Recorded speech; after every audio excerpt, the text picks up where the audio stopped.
Alaska 2007. Thanks for your patience as we're putting in more and more chairs to accommodate everybody. There are some empty seats up here in front, so if you're brave, you can come all the way up here and fill up some of these. I need to thank our sponsors for 2007. They're the Geophysical Institute, the University of Alaska Fairbanks, and the University of Alaska statewide. We're very appreciative for their support because without it, we would not be able to offer Science for Alaska to communities throughout the state and spotlight current scientific research that's conducted right here in Alaska. At this time, I need to ask that you please silence or turn off your cell phones. Everyone would certainly appreciate that. And tonight's speaker is John Dehn. And John is a research associate professor of volcanology at the Geophysical Institute. He specializes in volcano monitoring through satellite remote sensing for the Alaska Volcano Observatory. He's also affiliated with a handful of institutions that are listed on the screens in front of you. I didn't realize that some of it was in Italian before I agreed to mention them all, so maybe John, you can help me out with that blunder there. John Dehn has initiated many international collaborations, along with organizing the first international seismic volcanic workshop in Kamchatka in 1998. And he's also a three-time Fulbright Scholar to Germany, previously held positions at the Geomar Research Institution in Kiel, Germany, and at the Geological Survey of Japan in Hokkaido. Dr. Dehn teaches volcanology and co-teaches remote sensing of volcanic eruptions at the University of Alaska Fairbanks. Excuse me. So please help me welcome John Dehn to the front of the room to present Some Like It Hot, Volcanoes in the Infrared.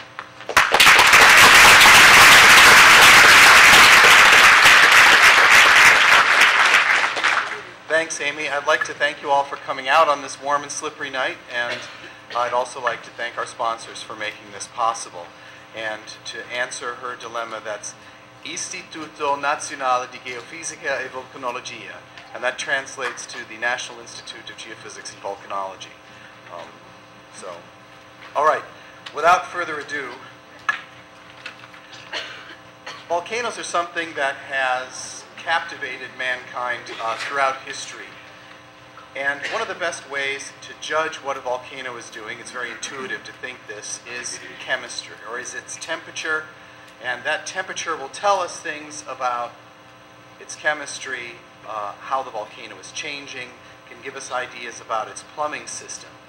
So and one of the best ways to measure temperature, you can do it with the naked eye, you can do it with a sort of thermometer, or you can do it with an infrared imaging system, and that's what we're going to focus on tonight.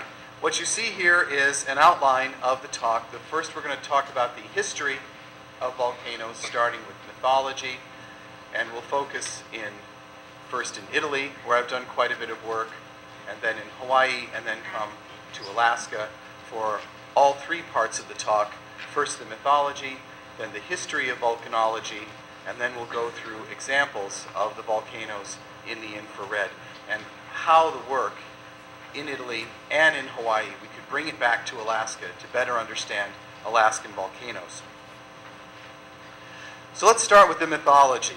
Hephaestus, for those of you who might remember, Hephaestus is the Greek god of fire, and he has sort of a sordid little story, which is described in this image.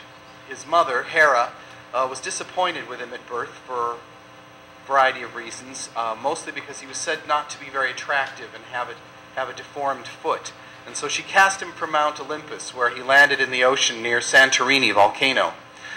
And at Santorini, he was taken in by the Cyclops, who then taught him how to be a smith, how to create wonderful, beautiful things, which eventually the gods found and invited him back to Olympus. And he returned to Olympus in the chariot of his own design and became the smith for the gods, a creator as well as a destroyer. He would make weapons of war as well as beautiful objects of art. Now, he also had a Roman name. His Roman name was Vulcan, and this is a statue of him here in Birmingham, Alabama, that was made for the World's Fair. And he was thought to have his home either at the Solfatara, near Mount Vesuvius, and these are the sulfur pits, or at the Aeolian or Windy Island, named for him Volcano. And here's a photo I took a few years back of what's happening at Volcano, and you can see some other volcanoes in the background there. Now, volcano is where today we get the word volcano. And so this is the type locality. Sadly, this volcano is not terribly active. I think the residents living there are pretty happy about that, though.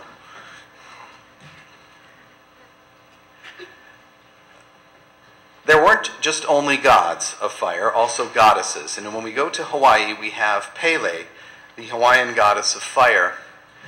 She was the daughter of the Earth Mother, Haumea, and had a wonderful battle with her sister, Namaka o Kahai, and her sister was the goddess of the ocean. And the two of them fought, and it was thought that Pele was destroyed. And in the battle, Pele always moved eastward and pushed back the sea and created new land.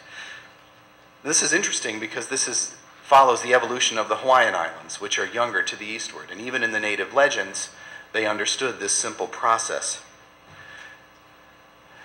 Pele usually has three faces, that of a beautiful woman, again the creator and the goddess of fertility, and then also becomes the angry goddess, and then the old woman is the destroyer when she takes away people's villages and land.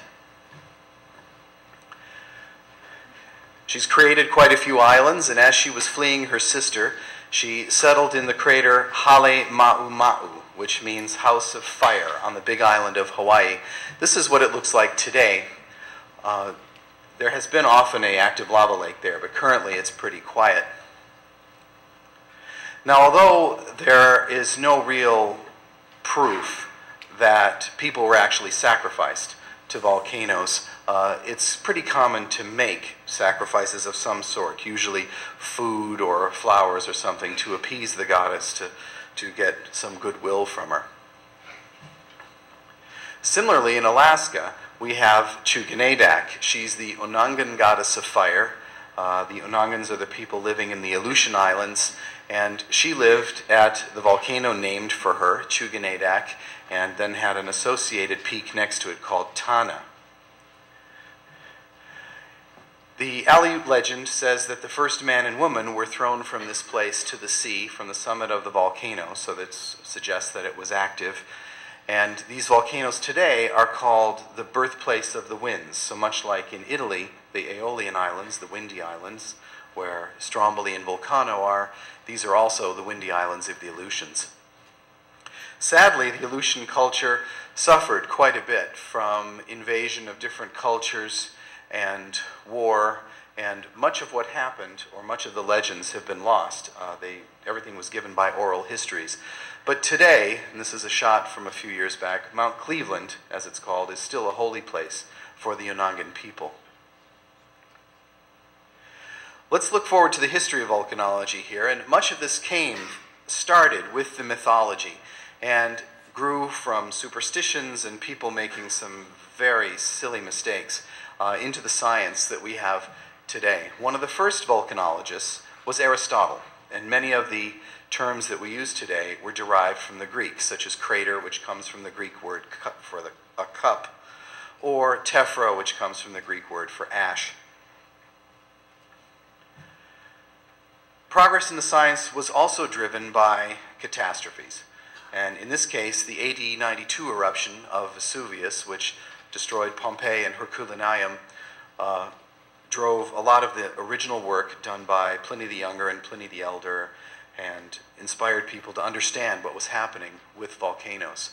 For those of you who read their Latin, it says, cave canem, beware of dog. The dog had other problems during the eruption. And the populace as well, many of them lost their lives. And so this became, even in ancient times, a focus to try to understand how volcanoes work. Politics and religion set in, and we had this thing called the Dark Ages. That was not always a friend to science. Here, Anastasius Kircher, this is the frontispiece of his book, The Subterranean World, where at least he still had the Earth round. This is representing the hydrosphere, driven by fire from within the Earth to make circulation of the water. And then he also had something he called the pyrophylakiorium, which was the pyrosphere, and that controlled the volcanoes. But he still believed, and in his book, here's a sketch of Mount Vesuvius, that there were dragons living there, and much of this was controlling what happened at the volcano. It wasn't until much later that we had better science. One of the things that really drove the development of volcanology was the founding of the Osservatorio Vesuviano to monitor Mount Vesuvius in 1841. Sadly, the building fell into disrepair, but has been renovated and is now a source for public lectures, much like this one. This is a recent one using a mural taken from a wall that they got out of Pompeii, showing Vesuvius and then Bacchus, or Dionysius, if you want to do the Greek god of wine there. The interesting thing about the sketch of Vesuvius here is there's vegetation all the way to the top of the volcano. So back in the times before it erupted in AD 92, they had really no idea that this thing was going to kill them all and was even a volcano. This is what the Osservatorio Vesuviano looks like today. It's a rather modern feature, and here's their new monitoring room. They keep a pretty close eye on that volcano. There are over 5 million people living in the Naples area that could be affected by an eruption here. Another eruption that drove science was the 1902 eruption of Montagne Pelée in the Isle of Martinique. 29,000 people lost their lives, and if you can barely see in the background there, I'll see if the mouse, right there, there's a little spine. They say that the volcano raised this spine as a monument to the dead. The destruction was pretty rampant throughout the city. A lot of the really larger buildings, churches were one of the better constructed, did not survive. There was one notable survivor who lasted it out. He was in jail. And the jail was a small cement building like this and survived the blast, and although he was badly burned, he was rescued many days later and spent the rest of his days working for P.T. Barnum in the Barnum and Bailey Circus. Glowing clouds were described. The glowing was a good representation of the temperature. You could only see it at night. The French term was nuée ardente, and Lacroix was a French researcher who in 1904 did a wonderful work, and it's one of the first real modern works of volcanology that takes into account nearly everything that we use today. This inspired a fellow by the name of Thomas Jagger in Hawaii to found the Hawaiian Volcano Observatory, with the motto that you see in Latin here on the left: no more abandoned or buried cities. This is what it looked like back in 1912 when he founded this thing. Or 1812, I think it says the next slide. He was pretty well hooked up 1912 when he founded the observatory, and he had wonderful equipment, and he did a lot of the groundbreaking work. This is what HVO looks like today. Very modern building with state-of-the-art equipment, though they still go out to the lava flow and stick the hot temperature probe into the flow and measure what's happening. Other eruptions modern eruptions that have driven volcanology are the eruption of Mount St Helens and Mount Pinatubo, have really allowed us to, or driven us to focus on precursors to try to predict eruptions, because when they happen, the damage is tremendous. So to understand processes before the catastrophe happens. Currently, the Alaska Volcano Observatory is recognized by many as a leader in volcanology, and it's one of the first observatories to use infrared studies today. One of the reasons that it's ahead of many other observatories is because of the involvement of the university. As you can see on the bottom, it's a tripartite organization of the United States Geological Survey, the University of Alaska Fairbanks Geophysical Institute, and the Alaska Division of Geological and Geophysical Surveys. And the marriage of these three organizations allows us not only to monitor and respond to eruptions, but also to do research and development, to involve students, and to bring interdisciplinary studies into AVO. The eruption, as you read out in 1989, is shown in the upper left. In the lower right is Augustine from last year. This time have driven many of our advances at AVO, and we have a pretty fancy system ourselves. We have a nice building up on the hill and monitoring rooms full of screens that we can see what the volcanoes are doing in near real time. So volcanology is a relatively young science, and to paraphrase Newton, we stand upon the shoulders of giants today to figure out what we're doing. I mean, much of our research is just building on what has gone before. Some of the giants, Sir William Hamilton, who did his work on Mount Vesuvius in the late 1700s, and others, particularly this fellow, is one of the modern fathers of volcanology. This is George Walker, who passed away recently here in Hawaii at the Mauna Loa eruption in '84. Now, how we go about monitoring volcanoes, this is a image stolen blatantly from the USGS website. It shows a lot of things. We use satellite remote sensing. Let's see if I can find my mouse over here. Over here. And deformation studies, seismicity, geophysical measurements, gas studies, hydrology studies, and what's missing from this is temperature. Simple measurements of temperature. But we do still use that. So let's do a little review where the volcanoes are. Volcanoes usually happen at plate boundaries, and here's a sketch of the plates. There are about 2,500 volcanoes in the world, about 650 of them historically active. I kind of hate that term. Historically active is very subjective depending upon where you are. If you're in Japan, history goes back many hundreds of years. If you're in the Central Aleutian Islands, written history doesn't go back that far. So historically active doesn't mean that much. And a volcano's lifespan can be millions of years. So to judge it on the basis of a few hundred seems kind of silly. We have about 160 volcanoes in the North Pacific that ABO takes a look at, and about 70 in Alaska alone, more at least that. Now, there are two basic types of volcanoes that we'll be worried about today. There are the hotspot volcanoes, which are driven from a deep source in the mantle of the Earth that usually come up through the ocean, but also on continental crust. And then these subduction zone volcanoes, which tend to make larger stratocones and be a little more explosive. Volcanoes create a variety of hazards. Here's a good example of them. We have ash clouds and lava flows that come down here, and ash flows. You have any large mountain can create landslides and other instabilities. But the problems really happen when society and volcanoes collide. This is Mount Vesuvius in the background with Naples in front of it. And this would be a serious problem if that volcano were to erupt. This is Mount Etna and the city of Catania, a little over 1 million people, also a big problem. In 1669, much of Catania was destroyed by a lava flow. And it even is relevant in Alaska. Our population isn't quite that large near the volcanoes, but here's a shot looking over the cemetery at Cold Bay towards Pavlov volcano. So it is relevant to us here.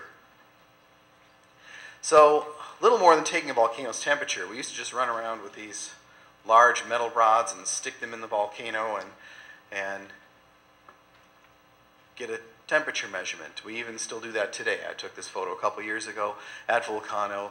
We have some sort of a measuring device that records the data. We carry batteries up to the top of the volcano. It's heavy. And then we stick the little metal rods in there and see what the volcano's doing. We do this for years and find out whether or not there are any changes. So why do we want to do this at all? Well, the temperature of a volcano can tell you, first off, if there's any change in the activity. It's pretty intuitive to think that the hotter a volcano gets, the more closer it might be to eruption. It also tells you something about the volcano's plumbing system. We know it's pretty hot at depth, and if it gets pretty hot at the surface, something's being transported. We can see how far a lava flow is going to flow. The hotter the flow, the runnier the flow. As the flow cools, it solidifies. So if we want to figure out how far the lava is going to flow, one of the first things we need to know is what its temperature is. And then we can use it as ground truthing for thermal satellite data, because the reality of the situation is we can't always get to the volcanoes, but we can see them from satellite. And so if we have a few good data points that can help us calibrate the satellite imagery, then we can get data on the fly without having to go and visit every single volcano every time it does anything. And when you have more than 70 volcanoes in the state, you can see how this might be problematic. So just a little brief, couple of graphs here. Sorry about that. These are the only graphs like this in the talk. Something about the infrared, where we are. Here's the visible spectrum, and as the wavelength gets a little longer, and for those of you that might remember Roy G. Biv, red, orange, yellow, green, blue, indigo, violet. Here on the other side of red, on the long wavelength side of red, we have the near infrared, shortwave, midwave infrared, longwave infrared, and this zone here is the thermal infrared. And the image systems that we use live sort of in this part of the spectrum. Although we do have a couple that low light cameras that live here in the near infrared, and we'll see those later. And what happens is this is the temperature in Kelvin. As your target increases in temperature, the point where its peak emittance, the wavelength here on this axis, becomes shorter and shorter and shorter. So as something becomes hotter, it becomes closer and closer to the visible until you can actually see it. So if you have your stove and you turn it on and it's black, and then you turn off the lights and you watch it heat up, it becomes a dusky red, and then orange, and then if it gets really hot, it becomes white hot. And that's as it's moving up this curve. And so we can take advantage of those colors, essentially, to calculate what its temperature is. So we used to do it with a simple radiometer, and here's a fellow standing out front of the University of Hawaii with one of the first models of the radiometer. This is just one little sensor that would figure out what the temperature was based on that curve. But since these have developed into fancier ray gun-looking devices, camera systems, and we still use both of them side by side. This is the camera over here next to one of the spot radiometers at a lava flow at Mount Etna. Now the camera that we use is the Fleur Therma Cam. It's a forward-looking infrared radiometer. There's a lot of details here you don't have to worry about, but it catches data up to 30 frames a second, like a video camera, fully digital, and we can put fancy zoom lens on it, like this one, so we don't have to get too close. That's a nice feature. But as volcanologists, we're pretty silly and we get kind of too close anyway. So, let's get down to the real stuff. Let's look at these volcanoes. This is a shot from space of Sicily, sort of the football on the boot of Italy. And here are the Aeolian Islands. Volcano is this one, right there. And that one there with the little steam coming off it, that's Stromboli. We'll get to that one in a minute. And then this big snow-covered thing. And yes, you can ski on the summit of Mount Etna in Sicily, at least when the lava flows haven't destroyed the ski lifts. Even in the summer, it gets cold up there, lots of snow, lovely place. And it does this quite often. Here's a MODIS satellite image and a space station image from the same time, showing the large, where's my mouse? There we are, the large ash eruption and the little steam eruption, and then these little red dots are the thermal hotspots that we can see. So this is a photo taken by my postdoc sitting in the back there. Yeah, he's waving, good. In 2001, Etna frequently has large lava flows. In fact, even as we speak, it has a small one that's active right now. And this is a wonderful shot here, the moon and the sun setting, Catania down there, and this lava flow. And so we love to go up and study these things. It seems a logical target for the infrared. It's hot, we can get there. And here's a colleague of mine, Andy Harris, standing next to the lava flow. We get pretty close. Whoops, let's go back. There we are. This is my shoe. This is still hot. This is called toothpaste pahoehoe, for those of you who are curious what that texture is. And we took a series of time series infrared images. Now we sped this up a little bit. You can see the people moving around there like Keystone Cops. And we can get a lot of things out of this particular image, or a series of images. First off, you can see that there's a colder spot here, and we're starting again, where the lava channel gets blocked up. You can see that this was a recent overflow. It's still much warmer. Temperature here in several hundred degrees. There's an overflow. There's another little one that starts over there. And you see how silly people are. They get way too close. You can measure the speed of the lava by tracking these rafts as they go down the surface. There's a variety of information we can get from these infrared images. This is one of the first times, this was in 2001, that we approached using the infrared camera in some sort of analytical method to figure out exactly what the volcano was doing. And this research alone yielded a large number of papers. We can also look at explosions. It doesn't have to just be lava. This is that lava flow we just saw. This is all on top of a snow field. You can see where the snow is melting through at the summit of the volcano. This is Southeast Crater. And this is where we took this series of images from.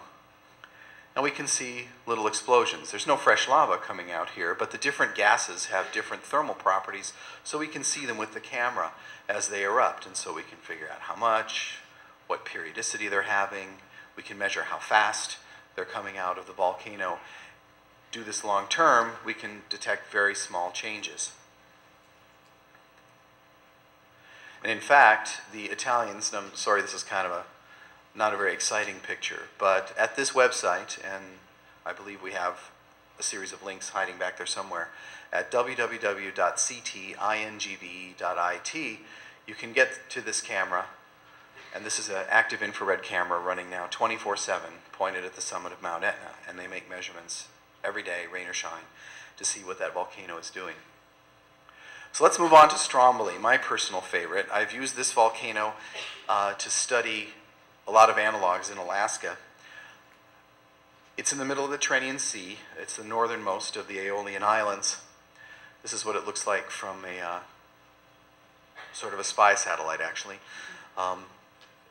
Heavily populated. It's a popular tourist resort. It was also the site of a very famous Rossellini film starring Ingrid Bergman. In fact, it's the film where the two of them met before they got married. The film also had a few other bonuses. Other than the raging island and raging passions here in the movie poster, they built a really nice road to film that goes all the way from the village here and all the way up the side of the volcano to about there. And so that makes it really easy to get up and down. There's also a really nice pizzeria right there that was primarily built for the film crew. And at this pizzeria, it's a great place to just sit and watch the volcano. In fact, I think, there we are. There I am sitting at the pizzeria, and you can see the summit of the volcano here. And there's all sorts of advantages to doing your work here. Not just, the food actually isn't that good. But the location is everything. But the advantage is that you can get a cold drink. It gets really hot.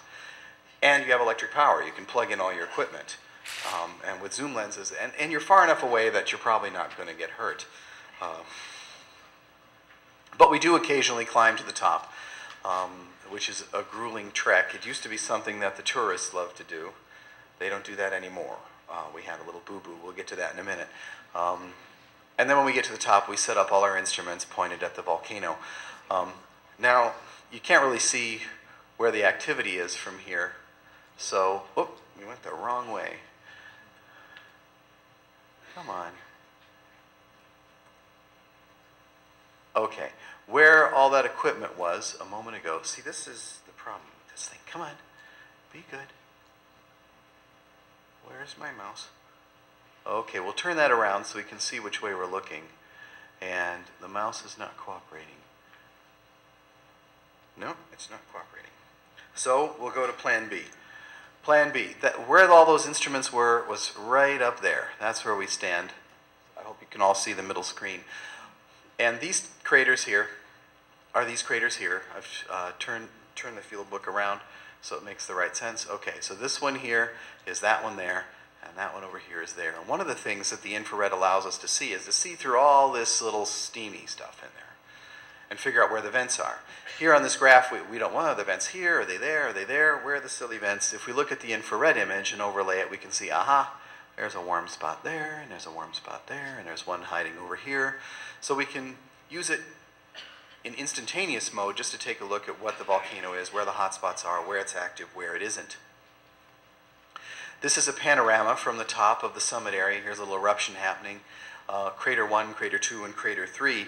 And as we sat up there in the first year, in 2001, and took a look at what the volcano was doing, we already noticed that, this eruption here didn't look too much like that eruption there. There's something a little different going on. Let's see if the mouse will play again. No, it doesn't love me.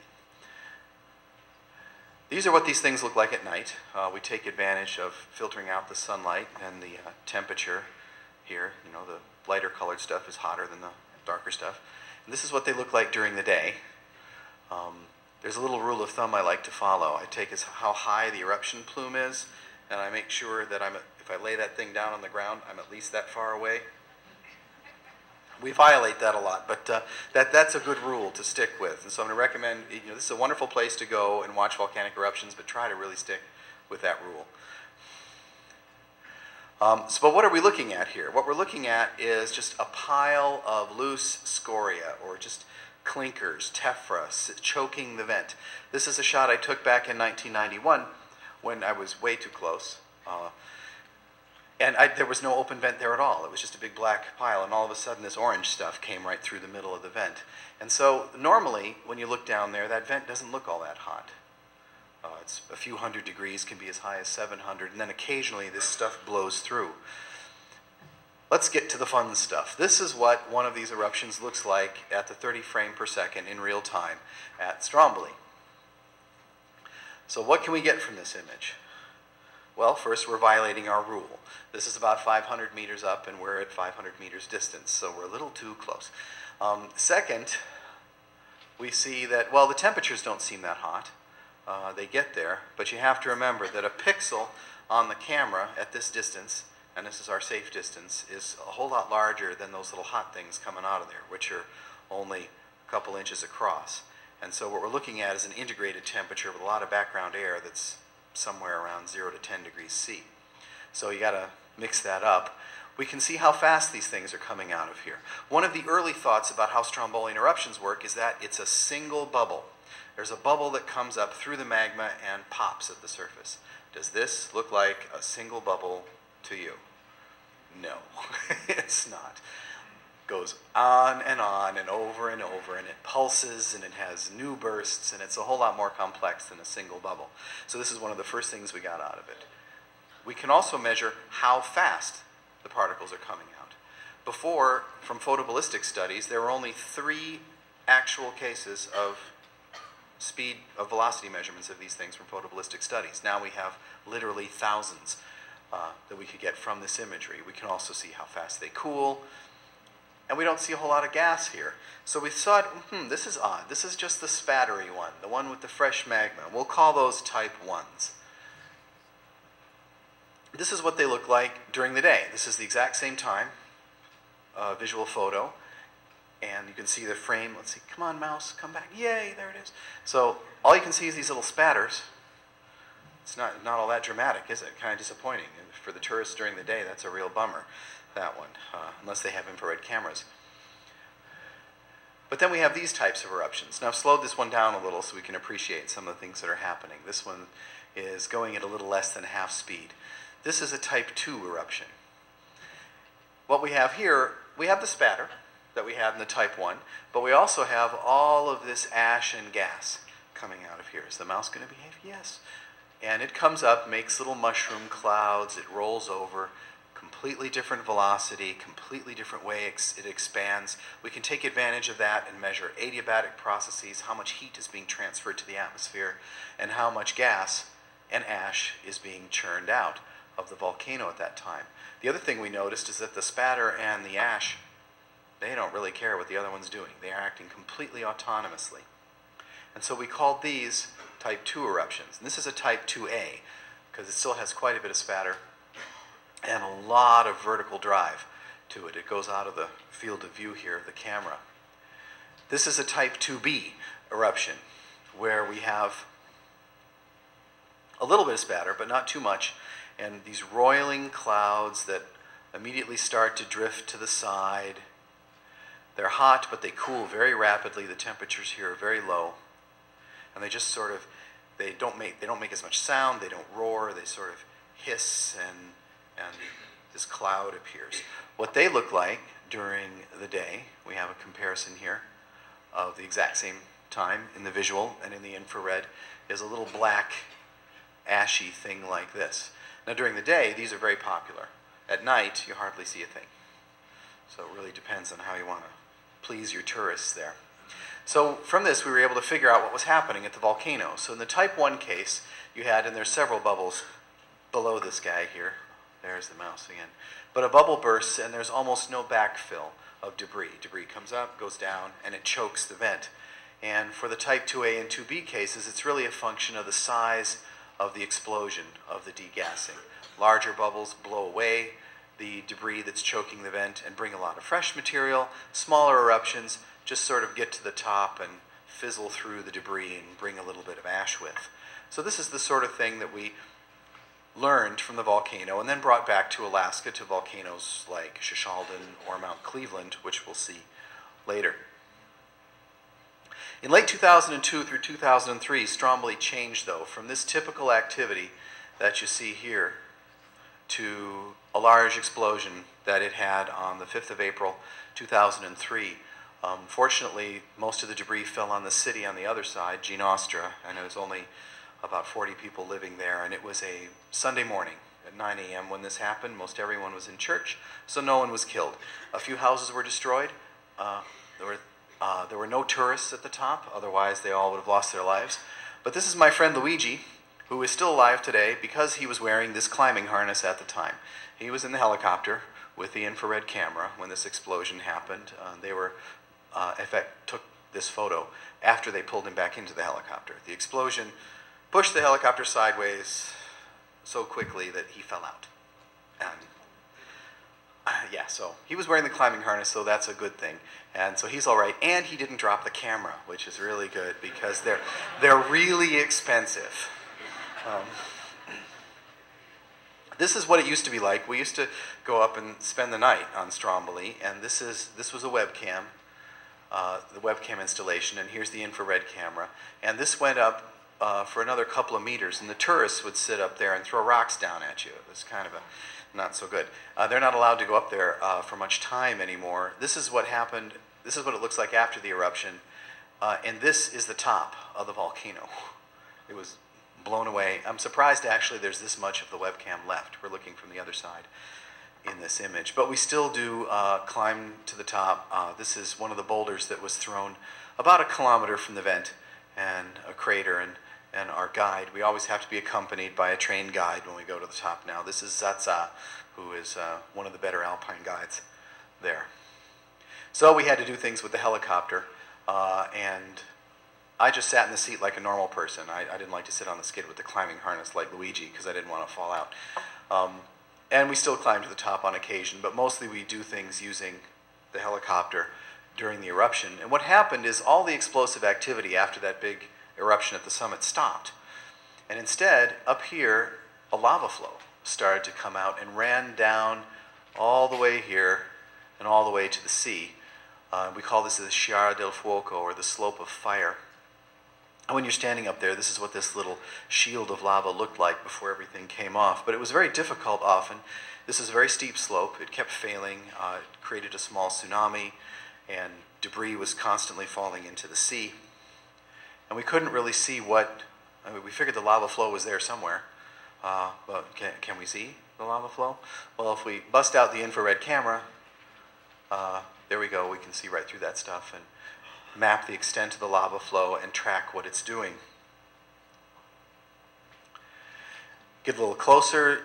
If you're good enough, you can see, okay, the red stuff here, you can catch that, but a lot of the subtle warm signals here you really can't tell from the background. But again, if you apply the infrared camera, you can see where the actual lava is flowing, where the tube systems are forming. And this inspired us to figure out a way to calculate the effusion rate. We thought that if you have, and for those of you that are taking this for credit, I'm not sure if we're going to have a test on this later, but here's the radiative transfer equations up there. But for a certain amount of lava at a certain temperature is going to put out a certain amount of energy. And we can measure that energy at the satellite. And so more energy equals more volume, and there we go. We can figure out how much we have there. Each one of these equations has temperature, T, and area, A, area proportional to volume in it. And so we can solve these guys and figure out one or the other. And so what we do, and you can do that either with satellite or with the infrared camera. Now what we can do is we just balance these equations. This looks dreadful, and I apologize for it. It's the last equation in the talk, I promise. This is the energy lost through radiative energy balanced with the thermodynamic properties of the lava. Oop, there we go back again, come on. So more lava, more energy, and we measure the one, and that balances out to give us the effusion rate. So we take an image in the infrared. Let's see if it wants to give me my mouse back. It's misbehaving. We cut out all the stuff that's not active, and we add up all of those pixels, run it through this equation, and we get an effusion rate.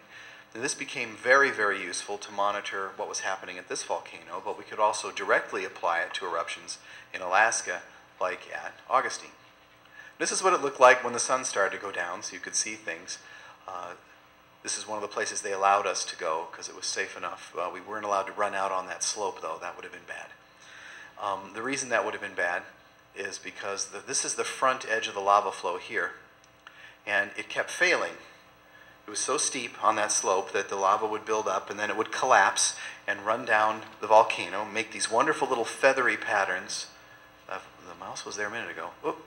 These wonderful little feathery patterns here on the sides of where the lava flow was, and we tried to figure out what that was. Here's what it looks like in the visual. This little thing there is that little guy there, and this is that bush over here. First off, you see all these little warm particles bouncing. Oh, now I made it stop. Start again. All these little particles bouncing down the hill made quite a bit of debris at the base of the lava flow. And then a very funny sound happened. We heard this hissing and this cloud and a very large debris flow made of hot rocks up to about 400 degrees. You see it sneaking in right there, making its way down. It's sort of a version of a larger event we call a pyroclastic flow. But little basalt particles running down there, making a debris fan, a hot debris fan. The funny thing was, in 2001, we saw this at Mount Cleveland, and we didn't know what it was in Alaska. And it took me until 2003 at Stromboli to realize what had happened here in Alaska. But at least we could bring the knowledge home. And again, at Stromboli, they have, at this website, you can see infrared images. And this one is far more satisfying. You're more likely to catch a nice hot explosion in that webcam. We'll go on to Hawaii before we go to Alaska, to Kilauea Volcano, which is that one that's circled in red. Oops, silly thing. There we are. Right here, and you can see the lava flows. The big volcano here is Mauna Loa, and here is Kilauea. This is a photograph taken by Katja Kraft, who lost her life at Pinatubo in 1991. But this is supposed to be Madame Pele. You see her face and her legs there dancing. And monitoring lava flows is one of the goals we want to do with the infrared camera. And it helps to mitigate the hazards. It's easy to think in Hawaii these wonderful picturesque images of lava flowing into the sea, but bad things also happen. This was a nice bed and breakfast that happened when the lava got a little too close. So we want to be able to warn people, and there's usually enough time, or at least to evacuate the people, if not to even move belongings and buildings. So we wander out on the lava flow. Now, it's pretty easy to see what's active in this particular picture. You don't need an infrared camera for that. But the big test is whether or not, where am I? We can figure out which active is lava, or which part of this lava is active in this picture. There is a lot of active lava back there, but what is it? It's all the silvery stuff. That's the freshest, glassy stuff, and there's a friend of mine right there for scale. And we still do it the old way, go out, and even though we have the infrared camera there on the tripod on the right, we still get as many calibration points the old-fashioned way.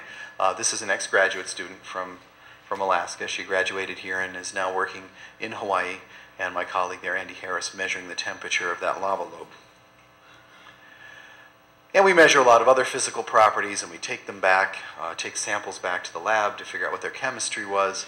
And if you take a look at that image on the right, we're going to see an infrared version of that here in a moment. This is one of the first time sequences I've taken of an active lava flow of this type. It's speeded up about 5 times normal. And you see the temperatures range to easily 1,000 degrees. I stopped at 970 so I'd get the maximum contrast here. And that's my colleague Andy Harris getting in the way of the camera, shooing him away. But we see a lot of complex processes happening here. It's not a simple lava flow like you would expect, like a flow of honey or a flow of wax with a tractor sort of system. The flow comes out in pads, and it gets blocked, and it stops here, and then it fills up and inflates. And then the inflating lava fails, and it cracks, and it comes out at another place, and it makes really complex pads and toes. For those of you with a really sharp eye, you might also notice that the temperature seems to waver up and down very quickly. The temperatures sort of become a little darker and a little warmer. That's because the wind was howling out there. We had about 40-knot winds that day. So mostly I was staying behind the camera trying to make sure it wouldn't fall over. And here's that shot that we saw in the previous one. I'll get focus going here in a moment. Come on, John, focus the camera. Pay it, there we go. And you can see a lot of the structure happening there, these little ropes forming, crust forming in the middle. Harris in the way yet again. There he goes. And here the inflation at the tip of the lava flow. And that taught us how lavas really move. It's not this simple tractor method. But again, we're standing on the shoulders of giants. We had to start somewhere, but with equipment like this, we can figure out exactly what's happening. We can also take advantage, I have to go again, of mapping lava flows. This is an oblique view that I took not quite a year ago in Hawaii, showing an active lava pad. But it's kind of hard to measure all the way back to the summit of the volcano. The camera can only see a few kilometers before the atmosphere gets in the way. So we take to the air, and you got to take an infrared image of the helicopter. You know, what are you going to do? And you take a view of the entire lava flow pad. Now let's see if the mouse will behave again. There we are. That image down below is this little hook. So I was standing right there looking that way. But here we can stitch together a series of images and look at the entire lava flow. Now, because a lava, as it cools, you know, it forms, it cools, and it cools at a known rate, we can figure out, using that image, when the lava was active. So we can take that image, cut it into pieces, and the stuff that's the hottest was the stuff that was active in the shortest period of time up to when we took that image. And as the lava flow cools, the cooler temperatures are lava that was active back into time. And we call this thermal chronometry, and we can go back for many hours, in this case 8 hours, and in some cases in Alaska even longer, and figure out what a lava flow was doing looking into the past from a thermal image of it right now. Now we can't go too far.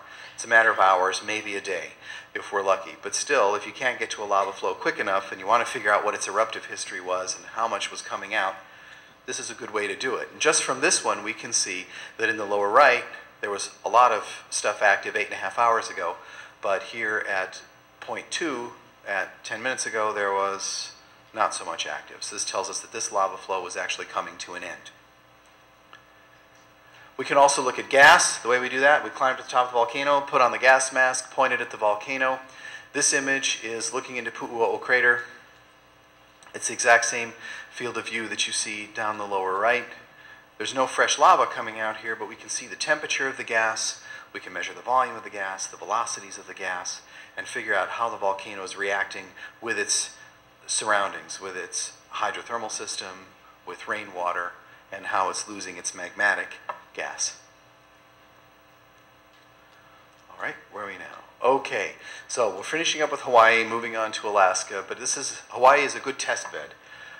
And it's another response for us to worry about the next eruption of Mauna Loa, which last erupted in 1984, but is due, and it makes these huge lava flows that you can see here, the craters there at the top, that can go down the side of the volcano very quickly. This was from the 1984 eruption, and we need to be able to respond to the public in Hawaii to tell them how quickly they need to evacuate, or if their property will be threatened. Right, let's go to Alaska. Chuga Naidoc Volcano, or Mount Cleveland, as it's called now, is probably one of the most active volcanoes in the chain. This is what it looked like in the top left in 1940, and you see it steaming there. This is a shot from 1984.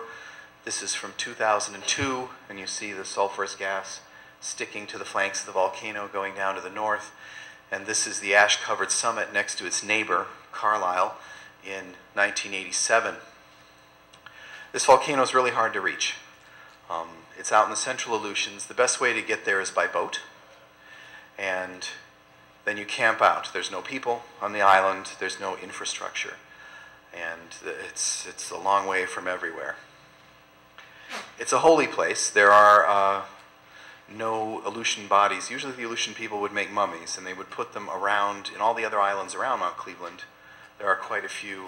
There in Mount Herbert with the large crater, and Mount Carlisle, there's caves with mummies in them, but on Cleveland itself, they won't do it. It's not allowed. In 2001, an eruption there turned AVO's attention back to Mount Cleveland, and this is what it looked like shortly after the eruption. It's kind of hard to see what's going on in this image. In the lower right is a satellite a very coarse resolution satellite data. This is a new lava flow coming down here all the way to here. And then there's this funny debris coming off the front. That's that light-colored stuff that went all the way down here and created this new fan of material. And it took me a couple years later at Stromboli to realize that that's just the stuff coming off the front of the lava flow. But now we've figured it out. This is how we get there. Take the boat, storm the beach. And this is what that new fan looked like. And oddly enough, in this photograph, you can see that the fan is steaming. You don't see a whole lot of steam coming from the lava flow, but you see a lot of steam coming from the fan. Did I go too far? There, yeah, so you have the lava flow up there, the new debris fan, and then this fumarole field where it was steaming. So we parked the boat out here in the water, waiting for the mouse. There we are. Parked the boat right here, looked that way. We saw the debris fan was actually, here's the lava flow, came all the way down eventually to get on top of the debris fan. But the debris fan in many areas was hotter than the lava flow. Boy, that really made me scratch my head. That didn't seem right. This is what it looks like when you're standing on it. There's the dark bit is the lava flow, and then the light-colored stuff is the debris that spalled off the front. When we camped there, on the last day we were there that year, it snowed at the top, and we said, hey, wait a minute, what happened to the snow? Why is it dark up there?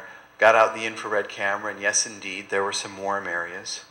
Since the summit area has been changed due to eruptions. But at least we were able to get some data to figure out what was happening at the volcano. Here, a close-up view of the fan a couple of years later. You can see that there's a cliff there at the ocean shore where it's been eroded into the sea. And if we compare that with the infrared image, still, more than 2 years after the eruption, that debris fan is easily 30 centigrade. It's a nice place to be in the winter. You look at this rock in the lower left, the rock stays the same when we switch to the infrared. This is the first indication I had. This was 6 months after the eruption in 2001, in September. I'm standing on the debris, figured I'd get a nice, good infrared image of the lava flow. And I got this instead. And I looked at it, why, what? And I nearly burned myself when I started digging in the sand there. The hammer is a great thing in the infrared. It shows up as a big black object. So use the hammer for scale. Here we are, these really warm areas. Here, 60 degrees C. And as I zoomed in on that little hot one on the right, over 100 degrees C, 6 months after the eruption, coming out of this debris fan. And it took us a while to figure out, what that actually was. So Cleveland shares many of the same processes we see at the other volcanoes, and we use what we learned with our colleagues to apply it. We're hoping to get out to Mount Cleveland in the summer. The image in the upper left was taken on the 10th of May, 2006, and you can see the summit crater is a little different. It's been blown away. The image in the lower right was taken by astronaut Jeffrey Williams from the space station on the 23rd of May, 2006. This volcano erupts quite a bit. It's one of those ones we need to get back to. Augustine, about a year ago, also erupted. I'm sure a lot of you remember that. And there's a flyer in the back of the room. Looks like this, describing what the Geophysical Institute did at Augustine. And on the very back is a nice infrared image from yours truly, showing the new lava flows there. On the lower right is an ASTER image. That's a satellite-based image looking at the warm temperatures and the new lava flows at the summit of Augustine Volcano.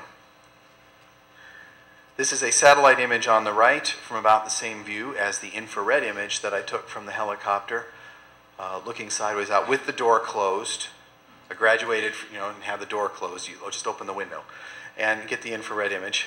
And the temperatures that we get matched pretty well. The satellite-derived temperatures for that pixel at the summit were about 71 degrees, and that matches pretty well to what we measured from the infrared camera. And though the infrared camera is a really nice tool, it's kind of hard to get out there to use that sometimes. And so during the eruption of Augustine, we managed to get out a dozen times and compare it to satellite data. But using the satellite data, we could monitor the eruption on a daily basis. And as long as we had good calibration points, we were good to go. The other thing we did, and this was a first, and I should thank Dave Sentman for these images is we used a low light camera which went out into the near infrared, just past red, and we couldn't see these things. There's a nice atmospheric window that we could see all the way from Homer. That's a boat going across. It'll run again, or at least it should. There we go. And we could see hot targets rolling down the flank of the volcano. We could see small ash bursts. This was wonderful. It wasn't what we were looking for. They were originally looking to capture lightning in the volcanic eruption clouds, but this was sort of a freebie.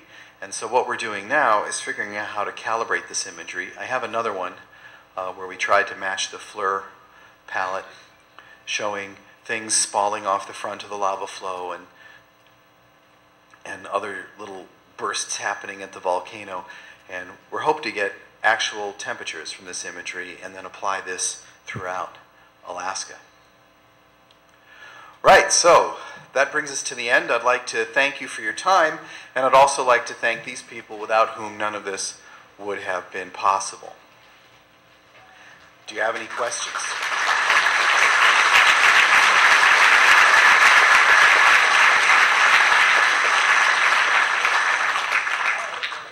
Yes.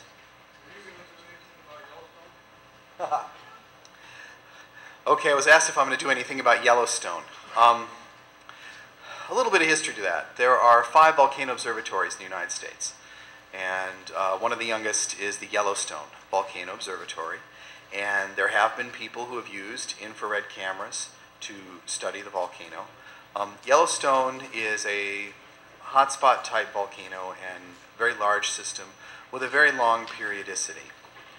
Although we haven't really recorded eruptions of that magnitude during history, because that would be a big eruption if Yellowstone were to erupt, we're pretty sure it would give us plenty of warning. There's not anything we can really do about it. If the volcano is going to erupt, it's going to erupt. But it'll give us a lot of warning, and likely we have more time than we could really... You're referring to this super volcano thing on the Discovery Channel?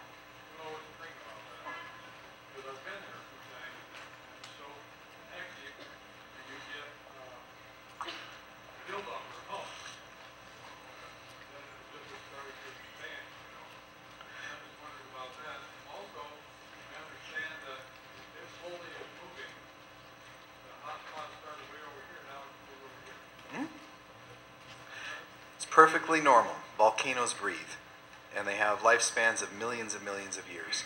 Odds are we're tens of thousands, if not 100,000 years away from an eruption at Yellowstone. And volcanic eruptions happen all the time. At any given time, there are about 10 of them erupting on planet Earth. So it's part of how the planet is. We're monitoring it. If anything's going to happen, we'll let you know. Yes? Does global warming affect volcanoes? That's a very good question. Actually, it's sort of the other way around. The volcanoes produce a large amount of greenhouse gases, which include water, CO2, SO2, and they produce quite a bit. When you have a big eruption, say El Chichon in 1981, or Mount Pinatubo in 1991, they actually lowered the global temperature for a couple of years. So they can have an opposite effect. It can go both ways. You have the particulates in the atmosphere, which can cause a cooling effect, a sort of volcanic winter, or they can also produce quite a bit of greenhouse gases, which can work the other way around. Mount St Helens has produced, since it's become active again in 2004, quite a bit of sulfur and CO2. The signal is vast. It's another one of those things that nature does what nature does, and there's not a lot we can do about it. Just figure out how we're going to get through it. Yes?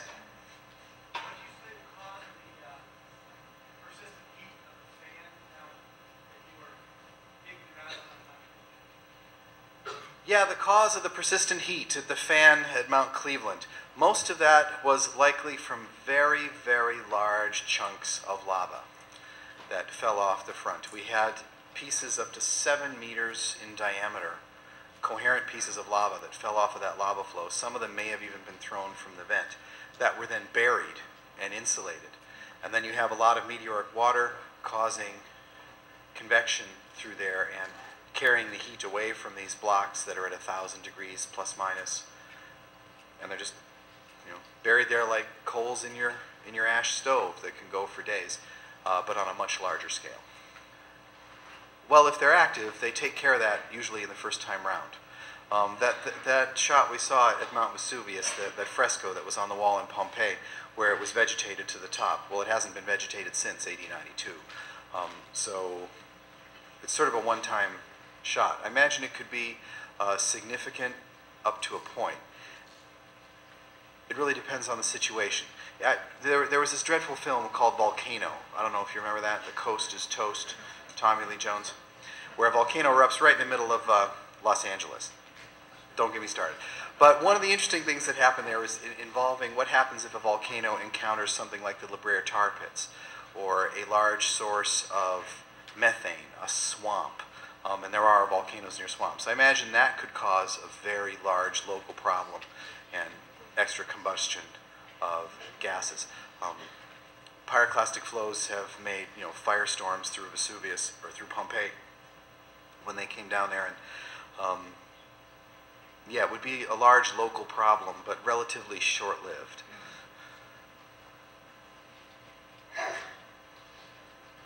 I have a quick question back here in the middle. Oh. How much hydrogen is released from these volcanic eruptions, and what is the possibility of harvesting that hydrogen for hydrogen fuel cell energy sources? Well, there's probably a lot of, the number one volcanic gas, to about 80%, is water, H2O, hydrogen there in front of that. So how much of that well, if a volcano is putting out that much gas, I don't think it's a good idea to build any sort of hydrogen fuel cell. Those things, they're kind of volatile. I don't know if, that might be sketchy. Using geothermal power, it might be a good way to extract hydrogen, but I would tend to avoid. I'd have to recommend not building or harvesting that sort of stuff too close to a volcano. Bad things can happen. Yes? You stated that that Vesuvius erupted in AD 93, and I've always heard it was 79 AD. Oh, Vesuvius erupted in AD 92. 92. That was its big eruption anyway. It's erupted several times since, the last in 1944. That one didn't get a lot of attention because there was some other stuff going on in Europe at that time. Any other questions? Okay. The lava flows in Hawaii, how long does it take for a major flow to cool, so to speak, to the point where people can put homes on them again? Oh, where people can, that's to where people can put homes on them again. I thought you were going to ask how long it takes to cool before you can be able to walk on them. That takes about 6 hours. But it's not a good thing to do. To put homes on them again. Well, people have done it within a year. It's doable. And it can get surprisingly cold on that side of Kilauea. So, it's kind of, save on the heating bills in the winter. But you can do it in about a year. The vegetation starts to come back between a year and 18 months. You'll see ferns and things growing. So if the plants can do it, the house can do it. Yes? This is kind of facetious. Your talk has been very serious up to now. I'd like to add a little something. Some people in the room may be familiar with the volcanic activity in the Brooks Range that most people don't know about. For great details, you should see a book by Neil Davis. But in 1956 or 57, in the springtime, somebody started the rumor that there was volcanic activity in the Brooks Range, and enormous salaries would be paid to anybody who had had any course in geology to go study. And people at night got their packed up a lot of food and everything. They were to be bussed out to Fort Wainwright, now, Ladd Field, now Fort Wainwright, and be parachuted in and make radio activity back. And they loaded up, waited for the buses, and waited and waited and waited and waited. True story. Anybody hear of the great volcano hoax? Look it up. Bummer. Yes? Extremely large eruptions like Krakatoa or Nova Erupt are relatively rare. Is there any kind of way of either predicting approximately how often those would occur, or what's been the history in the past of extremely high volume eruptions? Well, there's this wonderful book that the Smithsonian Institution puts out called Volcanoes of the World. And in Volcanoes of the World, they keep a sort of the historic record of all the volcanic eruptions that we know of. And an eruption of that size happens about once every 100 years. The problem is people have tried various statistical methods to figure out how often volcanoes erupt and to predict them. Two big issues with that. First, our number, as you point out, of large volcanic eruptions is so small that it's hardly a statistically valid sample. And second, volcanoes don't care about statistics. They pretty much do what they want. Every volcanic system is unique in its own way, in its own geometry, in its chemical composition, and how much volatiles it has, what its magma supply rate is like, and so it's very hard. There are a few systems that are well behaved. Kilauea in Hawaii and Stromboli in Italy are why we go there, is because they're so well behaved and we can get close without getting ourselves killed. For the other ones, we just really don't know. But it's a pretty safe bet that a large eruption will give us some sort of warning. It's very hard to move volumes of magma on the order of a cubic kilometer through the earth without us noticing that something's happening. So as long as we're paying attention, we ought to be able to catch something beforehand. It may not be too much beforehand. I'm not talking months, but at least hours, preferably days, and maybe weeks. Keep our fingers crossed. Oh, there we are. Yes? The infrared camera obviously doesn't perceive very far into a material. Because we No. can see where it, do you know how, on like the surface of the lava, how far in does it go? And then I have another question. It actually just looks at the surface of the lava. There's no significant penetration at all. A millimeter or... Yeah, or less, much less. So when we're looking at the cloud coming out of the volcano there in the earlier photos, how far into the cloud do we see? Do we see a core temperature? Or? Now that's a sticky problem in radiative transfer. Sometimes we can see through the cloud completely, and it comes in as a very faint temperature because we're getting the background temperature showing through. Sometimes we're only penetrating a few millimeters or a few meters into the cloud depending upon its concentration, its density. And it's using different wavelengths we're hoping to be able to solve that problem and actually calculate the cloud density and its actual temperature. This instrument I showed you today is a broadband instrument that just covers the entire integrated spectrum from 7.5 to 13 microns. So we can't really derive that from that information. We do simple things like a cutoff of temperature and measure its area and see how that changes, or what its maximum temperature is or minimum temperature is before we can't detect it anymore. But actual quantitative work, we need to take the next step and get cameras that have specific wavelengths, multiple cameras looking at the same thing. There's even a UV camera that's been developed that we're hoping to be able to apply to some of these eruptions that's more sensitive to specifically SO2. So, yes? Is there any correlation between the shifting of the Earth's various plates, as is often related to earthquakes, etc., with volcanic activity? Yeah, the question was if the Earth's plates, the shifting of the Earth's plates, have a relation to the volcanic activity. The volcanoes are located usually at plate boundaries, In the boundaries, and but it doesn't necessarily make them more active, because often volcanoes seem to have earthquakes. Are they more due to the explosions within the volcano itself, or are they a result of a major shift? it can happen both ways. Sometimes you'll have the sort of earthquake that's generated by the volcanic activity, either by the eruption or by the movement of magma, but you can also have a large regional earthquake or a tectonic earthquake, in some cases, trigger activity at a volcano. The way volcanoes work, you can summarize it, well, if you look at the web nowadays, they love putting these Mentos candies into Coca-Cola bottles and causing eruptions. It's not too dissimilar to how a volcano works.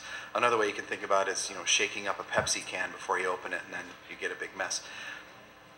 Sometimes a regional earthquake can be shaking up the can and make the big mess, if the earthquake is big enough and in the right place.